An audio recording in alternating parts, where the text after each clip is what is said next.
I must commend our psychiatrist, Mr. Leslie. He's doing exceedingly good job in moving around the country, speaking to our officers, identifying those officers with various issues, whether it is psychological issue, it's financial issue, it's domestic issue, it's alcoholism. He's identifying them for us, and with that, we are able now to see how we can navigate the process of counseling.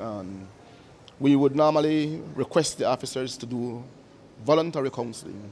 But when we see that they refuses to undergo voluntary counseling, then we invoke the provisions of the Police Act and would make it mandatory. You have certain individuals who are predisposed or have a higher risk of moving towards suicide.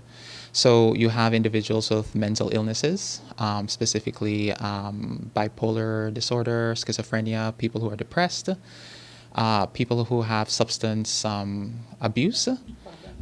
These are individuals who would be at higher risk. You also have different populations within the society as well. You have those who are oppressed or marginalized, such as the LGBT community. You have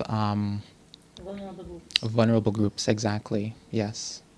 Um, and so your interventions then would necessitate what? And I'm sure that it differs from person to person. Exactly, that's very important. Yes, suicide, the treatment is not one size fits all. It's definitely to understand what is going on with them, to provide the best care possible.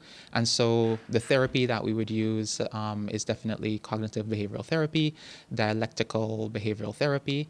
And to support these forms of therapy, it would also be to introduce individuals to yoga, meditation, mindfulness, physical exercise. The same way that you,